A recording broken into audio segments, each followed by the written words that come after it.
Bom dia. A gente começa a nossa segunda parte do estudo daquelas outras funções trigonométricas que eu comecei a apresentar para vocês na aula anterior. Na aula anterior, na parte 1, eu apresentei para vocês a função secante. Nessa aula de hoje, eu vou trabalhar com vocês a função cossecante.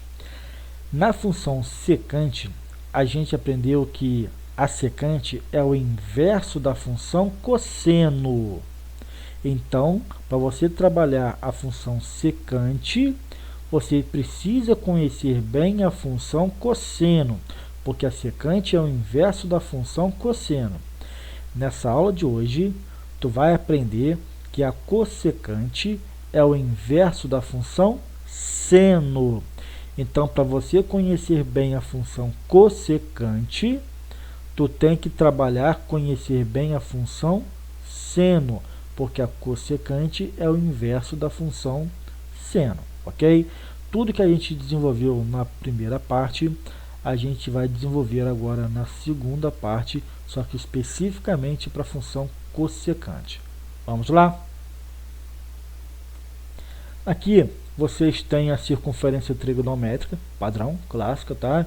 E é nela que a gente vai trabalhar, como eu disse agora há pouco, a função cossecante. O que eu vou fazer? Eu vou fazer com que esse meu ponto P percorra a circunferência trigonométrica, preferencialmente no sentido padrão de orientação, que é o sentido positivo, sentido anti-horário. Podem perceber que eu marquei duas bolinhas abertas nessa circunferência. A primeira bolinha aberta é o ângulo de 0 grau ou 0 radianos, e a segunda bolinha aberta é o ângulo de 180 graus ou π radianos. Por que bolinha aberta? Porque na função cossecante você não pode trabalhar com esses ângulos. Não pode trabalhar com os ângulos côngruos a 0 grau, mas também não pode trabalhar com os ângulos côngruos a 180 graus. Vamos entender. Pensem comigo. Eu falei com vocês na apresentação dessa aula que a cossecante é o inverso do seno.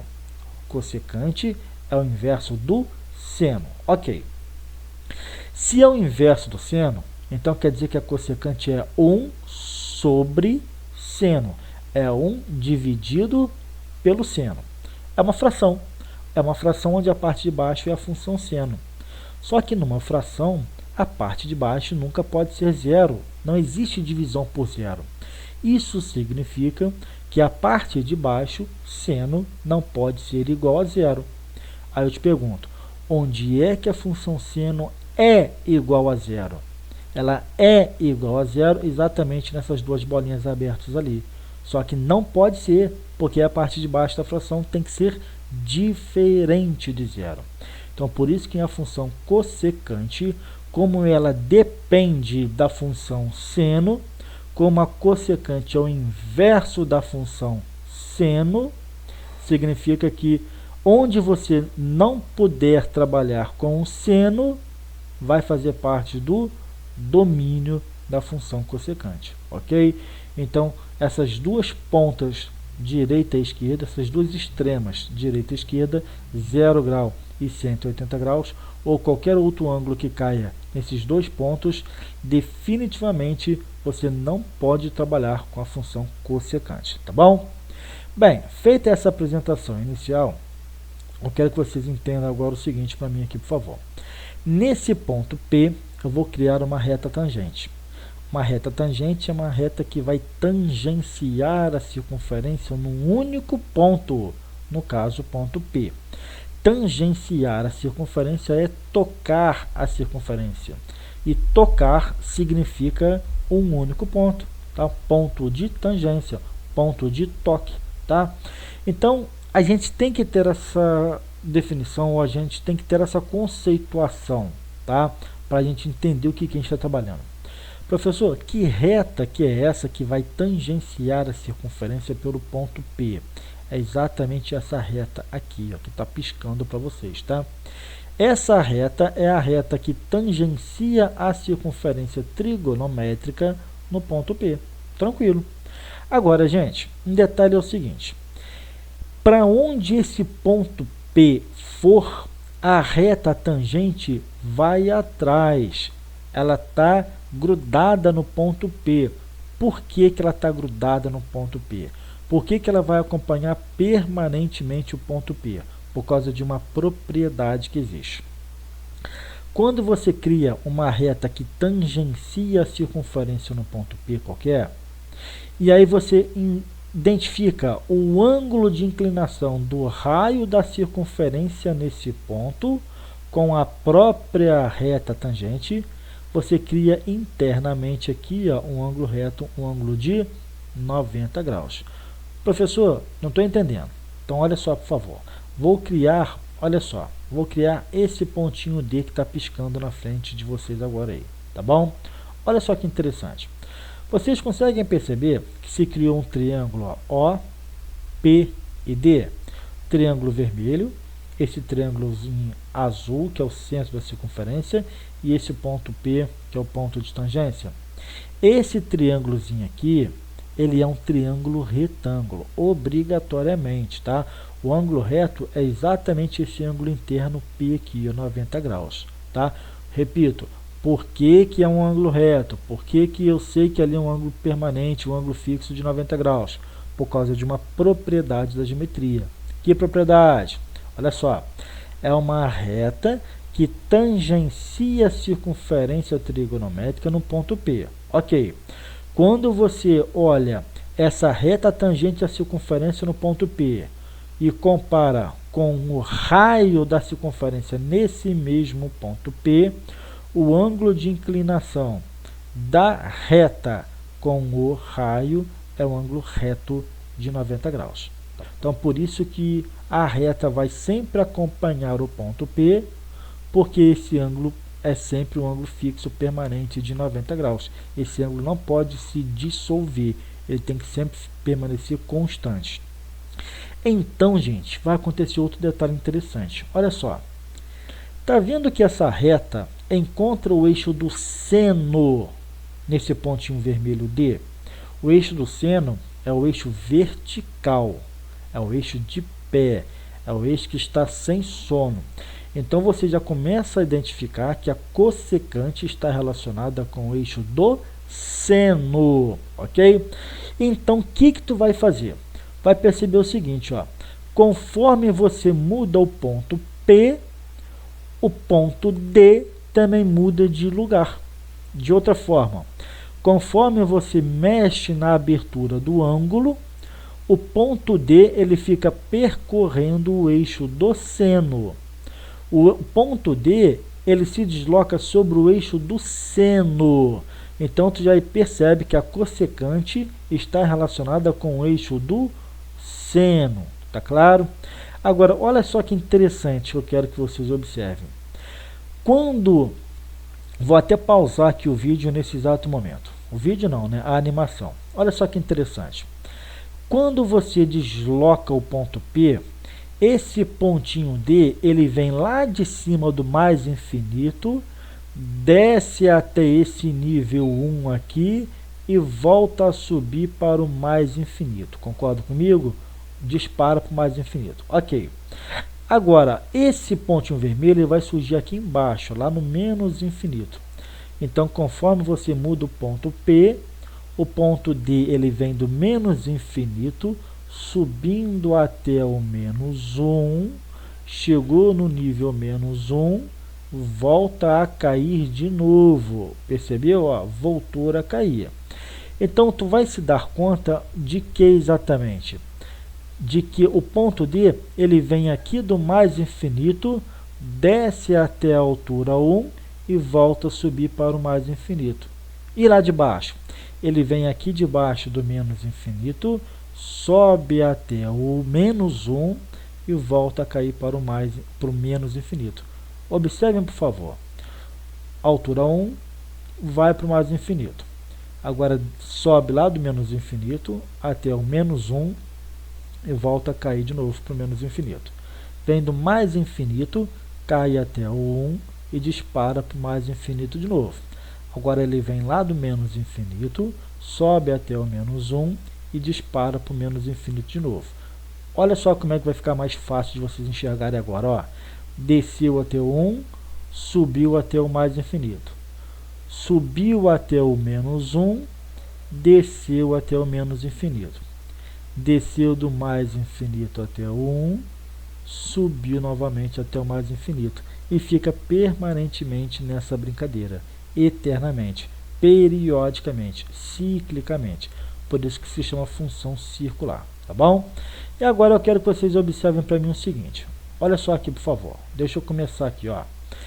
Vou criar um ângulo de 0 grau ou 0 radiano, tá? Olha só, estou deslocando o ponto P na circunferência trigonométrica aqui, tá? Quanto mais próximo de 0 grau é o ângulo, mais na vertical essa reta tangente aqui fica. Concorda comigo? Olha só, quanto mais próximo de 0 grau, mais na vertical a reta tangente fica. Quando eu chego no ângulo de 0 grau ou 0 radianos, o que vocês perceberam? Que essa reta tangente ela está completamente na vertical. Completamente na vertical, ela é paralela em relação ao eixo do seno. Só que retas paralelas nunca se encontram. Então, tu nunca vai encontrar aquele segmento vermelho. Tu nunca vai encontrar aquele pontinho vermelho. Por isso que quando se trabalha com a cossecante, aqui a bolinha tem que ser aberta, tá? Porque você nunca vai fazer com que essa reta tangente encontre o eixo do seno. Retas paralelas nunca se encontram. E agora olha só que interessante. Sai do 0 grau ou 0 radianos. Quanto que é a cossecante? Não existe a cossecante, tá? Agora vamos lá. Aumentei o ângulo no primeiro quadrante. Conforme eu aumento o ângulo no primeiro quadrante, o que está acontecendo com o pontinho D? O que está acontecendo com a cossecante? Ela está diminuindo. Então, olha só.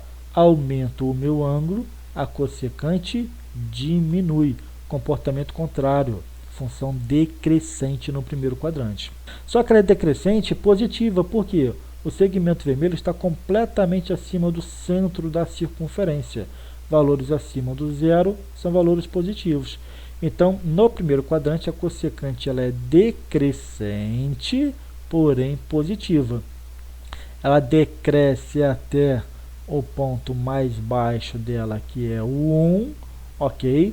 Isso quando for 90 graus. Cossecante de 90 graus vale 1. Tá.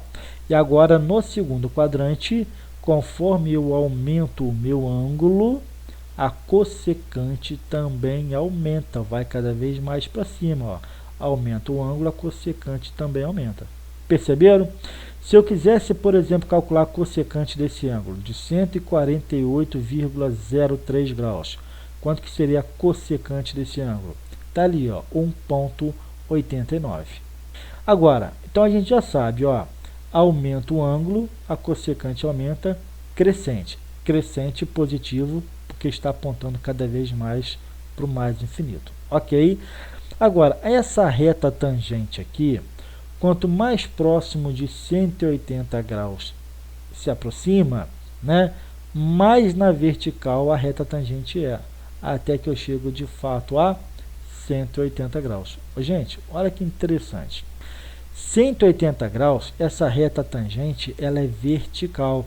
Sendo vertical, ela é paralela ao eixo do seno. Paralela ao seno, retas paralelas nunca se encontram, então eu nunca vou encontrar aquele segmento vermelho, eu nunca vou encontrar aquele pontinho vermelho, o ponto D. Então pergunto, tem como você calcular cossecante de 180 graus? Não, não existe. Agora, o que vai acontecer? Eu vou entrar no terceiro quadrante. No terceiro quadrante, ó, o segmento vermelho está todo para baixo, ó, negativo. Tá? Então, no terceiro quadrante, a cossecante negativa. Conforme você aumenta o seu ângulo, a cossecante também vai aumentando. Ela veio lá de baixo do menos infinito e veio subindo, tá? Então, aumenta o ângulo, aumenta a cossecante. Mesmo comportamento, função crescente. Crescente negativo. Ela vai crescer até que altura? Ela chega até a altura do menos 1. Ó. Chegou na altura do menos 1, precisamente quando? quando ele chega aqui no ângulo de 270 graus. Então, cossecante de 270 graus vale quanto? Menos 1, que é a altura do segmento vermelho. Agora a gente entra no quarto quadrante. Ó. No quarto quadrante, o que tu está percebendo? Que a cossecante ainda é negativa, vermelha, está para a parte de baixo aqui. Ó, tá? Agora, conforme você aumenta o ângulo, a cossecante cai, diminui. Comportamento contrário, né? Aumenta o ângulo, a cossecante diminui, vai cada vez mais para baixo. Comportamento contrário, função decrescente, decrescente e pelo lado negativo, porque está sempre abaixo do zero. Até que você se aproxima cada vez mais de uma volta completa de 360 graus. Aí tu pode perceber que esse segmento vermelho afundou muito, muito, muito, tendendo cada vez mais para o menos infinito. E quando você chega de fato a 360 graus, não existe mais a cossecante. Por quê? Porque a reta vertical, que é essa reta tangente aqui, ela é paralela ao eixo do seno, e retas paralelas nunca se encontram, então tu não tem mais como identificar esse segmento vermelho, esse ponto de encontro dessa reta tangente com o próprio eixo do seno. Então, basicamente, esse é o nosso resumo. E aí eu vou colocar essa animação para que vocês possam entender um pouquinho mais tudo isso que a gente está desenvolvendo. Olha só, por favor, pontinho D, tá bom? E agora o segmento vermelho, efetivamente falando. Olha só, subiu até o menos 1, disparou para o menos infinito. Saiu do mais infinito, desceu até o 1 e voltou para o mais infinito, tá? Gente, essa é a análise interessante. Pode perceber que a função cossecante, ela nunca invade, ela nunca penetra na circunferência. Pode perceber que a cossecante nunca vai para dentro da circunferência. É sempre do menos 1 para baixo e é sempre do 1 para cima, diferentemente do que acontece com o próprio seno.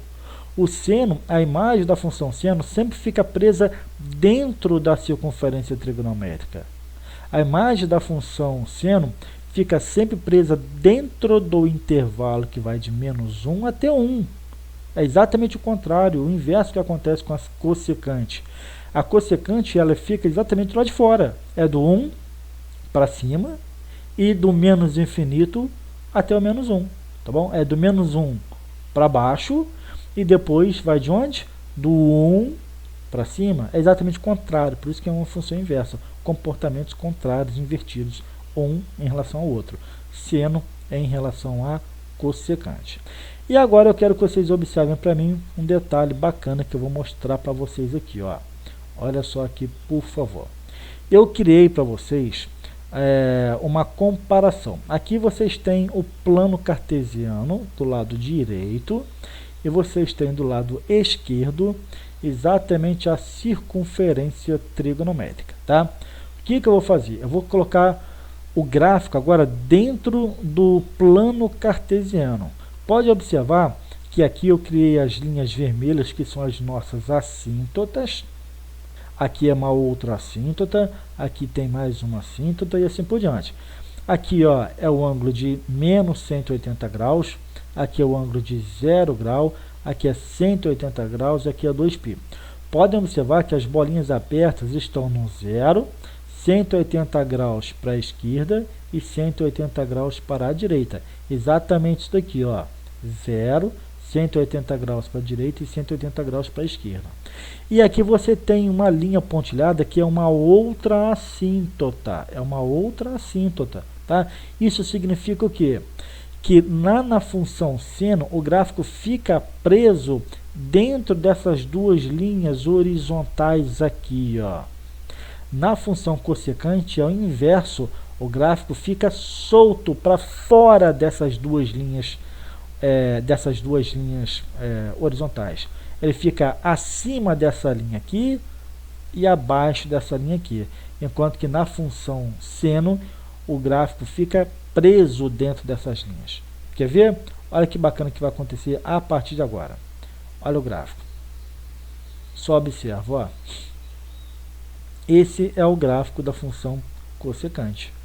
Pode perceber que o gráfico nunca vai ficar preso dentro dessas duas linhas horizontais pontilhadas que eu marquei para vocês. O gráfico sempre fica fora. Tá bom, gente? É assim que se estuda, tá? É lógico que o gráfico continua infinitamente para a esquerda, infinitamente para a direita. Só que eu só fiz o gráfico dentro de uma volta completa para facilitar um pouco a compreensão de vocês. Ó. Olha que interessante. Ó. O gráfico vem lá do mais infinito, desce até a altura 1 e sobe para o mais infinito. Agora o gráfico vem lá do menos infinito, sobe até o menos 1 e desce de novo. Percebeu? Olha que interessante. Olha só. Tá aqui, ó. Chegou no 1, dispara para o mais infinito. Ó. Veio do menos infinito, subiu até o 1 e volta para o menos infinito. É o contrário, exatamente o contrário do que acontece com a função seno. E aí eu quero que vocês observem para mim um detalhe. Se eu quisesse, por acaso, colocar nesse gráfico aqui a função seno propriamente dita. Vamos escrever, de curiosidade, y, lá na caixa de entrada, lá embaixo, igual a seno de x. Olha que interessante. Perceberam esse gráficozinho verde aqui? Ó? Esse gráfico verde simplesmente é o gráfico da função seno. Ele é o contrário, né? Ele guarda a sua inversão, né? Ele mostra as suas divergências, as suas distinções em relação à sua própria função inversa, que é a cossecante. Bacana, né? Exatamente isso, tá? E aqui do lado esquerdo, vocês também têm, ó, eu coloquei propositadamente o gráfico para vocês, tá? Esse gráficozinho aqui, o verde, de zigue-zague, é exatamente o gráfico da função seno de x. Ok, gente? Bem, feita essa apresentação, o que a gente vai fazer agora? Eu vou mostrar para vocês um quadro resumo para que a gente possa entender um pouquinho melhor e fechar essa parte da função cossecante. Ok? Vamos lá. Preste atenção para mim, por favor, aqui, porque a gente vai trabalhar agora de forma mais resumida a função cossecante, tá? E aí, vocês vão ter que entender o seguinte, ó, vocês têm o eixo do seno, vocês têm o eixo do cosseno. A secante, aliás, a cossecante, ela trabalha com o inverso da função seno. Então, de uma forma, você tem que a secante equivale ao inverso da função cosseno, e agora vocês têm que a cossecante de x equivale ao inverso da função seno. Detalhe é o seguinte, gente, esse daqui é uma das formas da gente escrever simplificadamente, abreviadamente, a função cossecante. Tem gente que escreve assim, ó, cossec de x. É uma forma, tá? Tem gente que escreve apenas assim, ó, cossec de x. Também tá certo, tá? Tem gente que escreve CSC de x, cossecante de x. Todas elas estão certas. De vez em quando eu escrevo dessa forma, de vez em quando eu escrevo dessa forma aqui, de vez em quando eu escrevo dessa forma, vai depender muito do humor da gente, tá? Mas todas elas estão certas. O fato é, a cossecante é o inverso de quem? A cossecante é o inverso da função seno. Então, você tem que associar a cossecante com o inverso da função seno. É fundamental. Então, tá aqui, ó. Cossecante é o inverso da função seno. Cossecante é o inverso da função seno. Fiquem, por favor, comece a decorar esses macetinhos. Da mesma forma, ó, que a secante é o inverso da função cosseno, secante inverso da função cosseno. Aí tem que decorar também, ó, que a cossecante é o inverso da função seno, cos, secou, cosê, secou, cosê. Ok, então o que a gente faz? A gente sai aqui do ponto A, cria um pequeno arquinho de circunferência, até aqui assim, por exemplo, marco ali um ponto P, posso perfeitamente criar o raio da circunferência, falar que essa aberturinha aqui é uma aberturinha X. O que eu faço logo em seguida? Eu crio uma reta que vai tangenciar a circunferência no ponto P. Então, a reta tangente à circunferência no ponto P poderia ser perfeitamente essa reta aqui, ó. Show de bola. Agora, se essa reta encontra o eixo do cosseno, eu trabalho com a secante. Mas se a reta encontra o eixo do seno, eu trabalho com a cossecante. Vou criar, por exemplo, esse pontinho aqui, vou chamar de ponto D. Quando eu crio esse ponto D, você tem, por exemplo, o triângulo que vai de O, passa por P até D, formando naturalmente um ângulo reto, um ângulo de 90 graus. A gente já aprendeu que o raio da circunferência forma um ângulo reto de 90 graus com essa reta tangente aqui, sempre, tá? E aí você cria esse triângulo retângulo e esse triângulo retângulo, o ângulo reto é exatamente nesse ponto P de tangência. Ok, o mais importante é que você identificou o ponto D sobre o eixo do seno. O que você faz? Calcula a distância desse ponto D até quem? Você calcula a distância desse ponto D até o centro da circunferência. Então, aqui você tem precisamente a cossecante do ângulo X. Ó. Cossecante do ângulo X. Matou a charada. É a definição que importa para vocês a partir de agora, tá? Então, a cossecante do ângulo X é esse segmento OD que você já sabe identificar. Tecnicamente falando, vocês precisam dessa informação aqui, ó, que a cossecante de um determinado ângulo é o inverso do seno desse ângulo. Então, se aparecer essa expressão aqui para vocês, muito provavelmente vocês vão ter que trabalhar com essa fração aqui. Outro detalhe, seno de x, ó, claramente é a parte de baixo dessa fração, não é? Seno de x é a parte de baixo. E a parte de baixo, uma fração nunca pode ser igual a zero, tem que ser diferente de zero. Troquei. Agora, onde é que o seno vai ser zero? Porque o seno tem que ser diferente de zero. Quando é que o seno é igual a zero? Bem, gente, o eixo do seno é esse eixo vertical aqui. Nesse pontinho aqui, correspondente a 180 graus ou π radianos, se você projeta no eixo do seno, bate exatamente no zero, só que não pode, então tem que ser bolinha aberta aqui no 180 graus.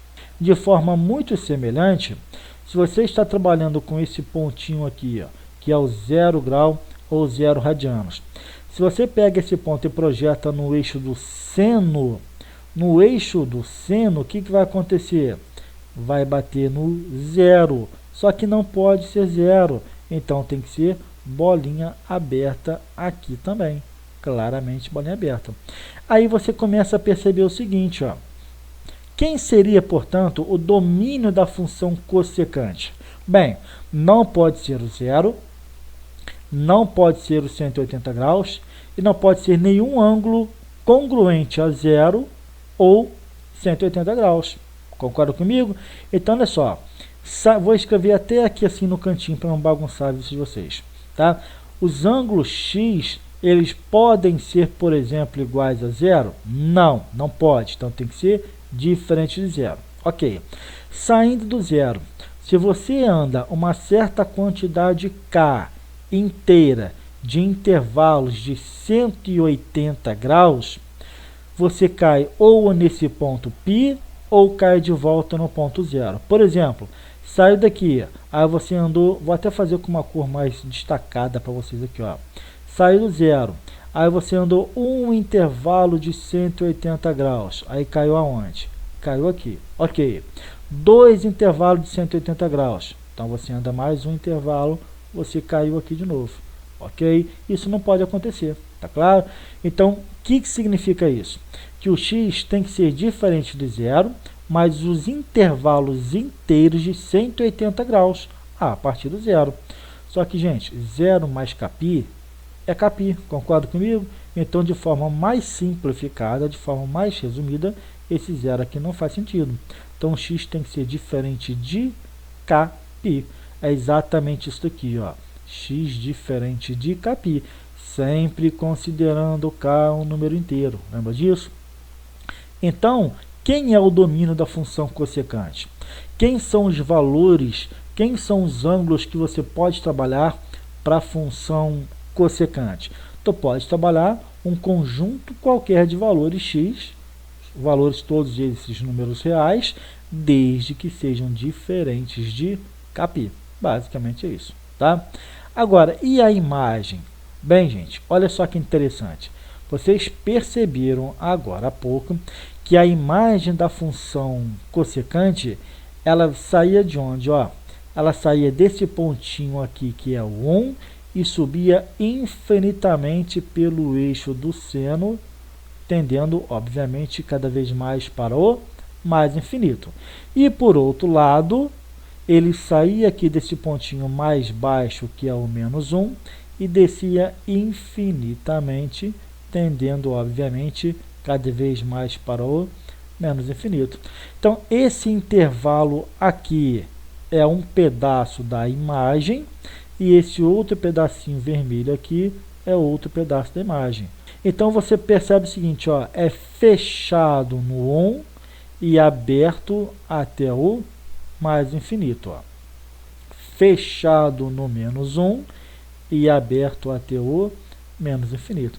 Então, está aqui, ó, aberto no menos infinito e fechado no menos 1. Olha o colchete fechado no menos 1 aqui. E você junta, une, isso aqui é conjunto, né? Então, conjunto de valores é uma união de intervalos, né? Qual é o outro intervalo que a imagem também admite? Fechado no 1, colchete aqui voltado para dentro, e sobe para o infinito, para o mais infinito cada vez mais. Então, você tem aí a definição, você tem um domínio e você também tem a imagem. E aqui uma pequena observação para vocês. Ó. Os sinais da cossecante, óbvio que nos quadrantes, são os mesmos do seno. Quer ver por quê? Olha só aqui, por favor. Hein? Vou escrever o seguinte. Ó. Cossecante de x, de um determinado ângulo x, respeitando, obviamente, o seu domínio. Tá? A gente já aprendeu que a cossecante é o inverso de quem? Da função seno. Isso aqui é fundamental que vocês decorem essa informação. Cossecante é o inverso da função seno. Ok, tranquilo, fácil da gente entender. Gente, esse 1 aqui, ele não é um positivo? Sim. Vamos supor que esse seno aqui também fosse positivo. Então, ia ficar mais dividido por mais, então o resultado só poderia ser mais. Então, se o seno for positivo, a cossecante também é. Então, basta você identificar quais os quadrantes que o seno é positivo, que são os mesmos quadrantes onde a cossecante também é. De forma muito semelhante, olha só.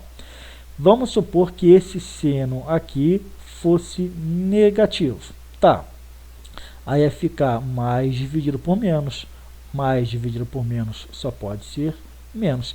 Então, onde o seno é negativo, a cossecante também vai ser. Então, se você identifica os quadrantes onde o seno é negativo, você também está identificando onde a cossecante é negativa.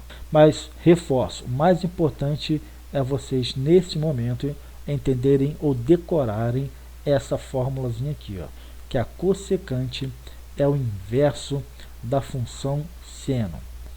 Bem, espero que eu tenha conseguido ajudar vocês. assistam esse vídeo várias e várias vezes, quantas vezes vocês acharem necessárias, né? Até que a matéria fique bem compreendida, bem entendida. E tenham sempre a consciência do seguinte: o professor, quando ele trabalha um determinado assunto com vocês, ele sempre vai ter a preocupação de fazer com que a matéria fique mais fácil possível de ser entendida, que ela fique mais fácil possível de ser compreendida por vocês. O professor ele sempre vai ter a preocupação de fazer com que a matéria chegue até vocês da melhor forma possível, da forma mais didática e assim por diante. Não necessariamente a matéria tem que ser fácil. Você vai estudar assuntos fáceis, assuntos intermediários e assuntos difíceis ao longo da sua vida de estudante, tá? Então, as matérias que você for estudar não necessariamente vão ser matérias fáceis. O professor ele vai tentar facilitar para vocês, tá? Agora, um professor bom não necessariamente é aquele professor que faz palhaçada em sala de aula, que faz brincadeiras em sala de aula, é aquele professor que canta em sala de aula, toca música, violão, enfim, tá?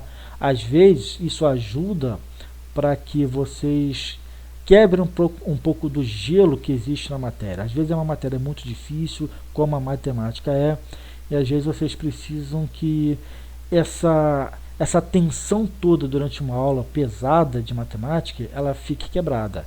E aí a gente faz as brincadeiras para tentar relaxar um pouco de vocês. Mas isso não significa que o professor ele é bom, ou isso não significa que o professor está passando um bom nível de conhecimento para vocês, tá? A gente sempre vai tentar, isso eu afirmo de forma categórica, tá? A maior parte, a esmagadora parte dos professores sempre vai fazer o melhor para que vocês consigam sim entender a matéria da melhor forma possível. Mas nunca esperem que a matéria seja de fato fácil. Vocês têm sim que criar uma expectativa de que vocês vão conseguir entender a maior parte possível daquilo que o professor passa, porque as nossas intenções, tenho certeza absoluta disso, são sempre as melhores intenções do mundo, tá bom? Mas de qualquer maneira, a gente está sempre aí para ajudar vocês. Precisando, é só procurar, que a gente tem sempre grande carinho, particularmente eu tenho sempre grande carinho de ajudar cada um de vocês que me procuram, ok? Obrigado pela atenção, beijo no coração de vocês e a gente se encontra na próxima aula. Até lá!